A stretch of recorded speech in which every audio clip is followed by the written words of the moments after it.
நான் கேட்கிறேன் இன்னொன்னு, இந்த பகுதியில் அரசு ஊழியர்கள் அதிக அளவில் இருக்கிறீங்க. கடந்த சட்டமன்ற தேர்தலில் அரசு ஊழியர்கள் வரிஞ்சி கட்டிட்டு திமுகவுக்கு நீங்க ஓட்டு போட்டீங்க. இந்த ஜாக்டோ ஜியோ, அந்த ஆசிரியர் சங்கம், அந்த சங்கம் இந்த சங்கம் எல்லாம் திமுக போன தேர்தலில் ஓட்டு. என்ன கிடைச்சது உங்களுக்கு? என்ன பண்ணாதீங்க? உங்களோட கோரிக்கை என்ன? எங்களுக்கு 2003 கிடைத்த பழைய ஓய்வூதியம் வேண்டும் என்று அரசு ஊழியர்கள் ஆசிரியர் சங்கங்கள் கோரிக்கை வச்சீங்க. நீங்க இதே திமுக தேர்தல் அறிக்கையில் என்ன சொன்னாங்க? நாங்கள் ஆட்சிக்கு வந்தவுடன் பழைய ஓய்வூதியத்தை அரசு ஊழியர்களுக்கு நாங்கள் தருவோம் என்று சொன்னார்கள். 5 ஆண்டு காலம் ஒரு ஆணையம் போடுங்கள.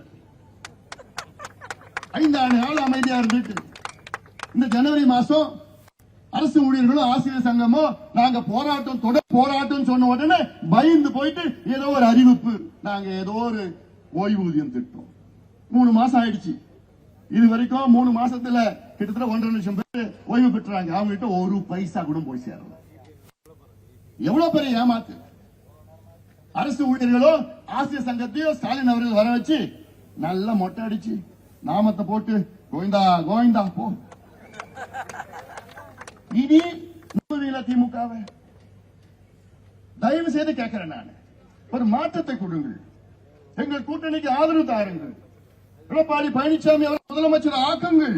உங்கள் அத்தனை கோரிக்கைகளும் இந்த அன்புமணி ராமதாஸ் எடப்பாடி பழனிசாமி முதலமைச்சரை வலியுறுத்தி நான் நிறைவேற்றுகிறேன்.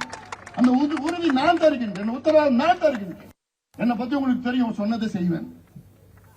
அது அரசு ஊழியர்கள் பிரச்சனை இருந்தாலும் சரி, விவசாயிகள் பிரச்சனை இருந்தாலும் சரி, மீனவர்கள் பிரச்சனை இருந்தாலும் சரி, நெசவாளர்கள் மாணவர்கள் பிரச்சனை அத்தனை பிரச்சனை இருந்தாலும் சரி, உறுதி நிச்சயமா நடக்கும்.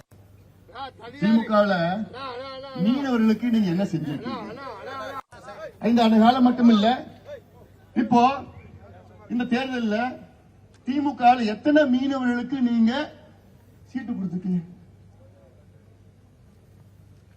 எத்தனை மீனவர்கள்? 0, 0. அண்ணா திமுக இந்த வட தமிழ்நாட்டில் மட்டும் 3 மீனவர் சமுதாயத்தை சார்ந்தவர்களுக்கு அண்ணா திமுக வேட்பாளராக அறிவித்திருக்கிறார்கள். இதுதான் உண்மையான சமூக நீதி. இதான் எங்களுக்கு வேண்டும். இதனால்தான் அந்த கூட்டணியில் நாங்கள் சேர்ந்திருக்கின்றோம். சமூக நீதி வேண்டும். சமூக நீதி என்றால் அடித்தளத்தில் உள்ள அத்தனை சமூகங்களும் முன்னுக்கு வர வேண்டும். கல்வியில், வேலை வாய்ப்பில் முன்னுக்கு வர வேண்டும். அதுதான் எங்களுடைய எண்ணம். அதுக்காகத்தான் நாங்கள் ஒன்று சேர்ந்திருக்கின்றோம். ஸ்டாலின் அவர்களை கேட்டா சரி, நீங்க செஞ்ச சாதனை வச்சு ஓட்டு கேட்பீங்கன்னு பார்த்தா அதெல்லாம் கிடையாது. ஸ்டாலினுக்கு பயம் என்னன்னா, அவர் தூங்கி இருந்தா பிஜேபி பிஜேபி பிஜேபி பிஜேபி என்ன பண்ணிட்டாங்க? இங்க சேகர் தும்பினார்னா அது பிஜேபி தான் காரணம். இப்படிதான் ஒரு பிரச்சாரம், கேடு கட்ட பிரச்சாரம். அதெல்லாம் நீ என்ன சாதனை பண்ண, 5 ஆண்டு காலம் நீ என்ன செஞ்ச, மக்களுக்கு என்ன செஞ்ச, அது சொல்லி ஓட்டு கேளு. பிஜேபி வந்துடும், பிஜேபி வந்துடும். மத்தியில பிஜேபி ஆட்சி, மாநிலத்தில் அண்ணா திமுக ஆட்சி. இதுல என்ன தப்பு இருக்கு?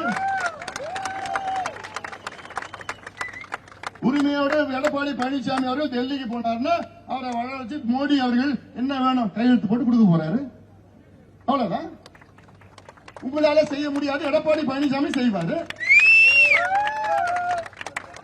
இதான் எங்களுக்கு வேணும், தமிழ்நாட்டுக்கு இதே வேணும்.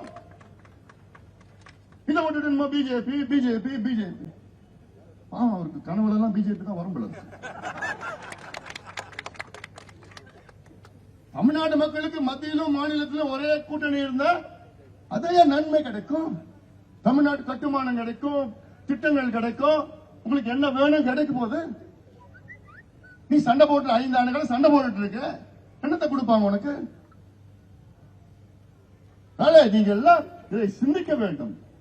நாங்கள் ஆட்சிக்கு வந்தால் நாங்கள் அரசு வேலை 5.5 லட்சம் அரசு வேலைகள் நாங்கள் உருவாக்குவோம், கொடுப்போம். யார் சொன்னது? விடியா ஆட்சி. எவ்வளவு பேர் அரசு வேலை கொடுத்தாங்க? இப்போ 94,000 பேர். எல்லாமே போய் தான், எல்லாமே போய். 505 வாக்குறுதிகள் கொடுத்தார்கள் கடந்த சட்டமன்ற தேர்தலில் ஸ்டாலின் அவர்கள். அதில் எவ்வளவு நிறைவேற்றிருக்கிறாங்க? வெறும் 66 தான். எவ்வளவு விழுக்காடு பார்த்தா 13 விழுக்காடு. ஒரு தேர்வுல தேர்ச்சி எத்தனை மார்க்? 35 மார்க் வாங்கணும். அடிப்படையில் 35 மார்க். திமுக எத்தனை மார்க் வாங்கியிருக்கு? வெறும் 13 மார்க் வாங்கி ஃபெயில் ஆயி மக்கு ஃபெயில் ஆயிடுச்சு. இந்த ஃபெயிலான கட்சி மறுபடியும் ஓட்டு போடுவீங்களா? ஆட்சி கொண்டு வருவீங்களா? பண்ணிடாதீங்க. அந்த தப்ப அந்த பாவத்தை பண்ணிடாதீங்க. ஃபெயிலான கட்சி தூக்கி போடுங்க. எங்க கூட்டணிக்கு ஆதரவு கொடுங்கள்.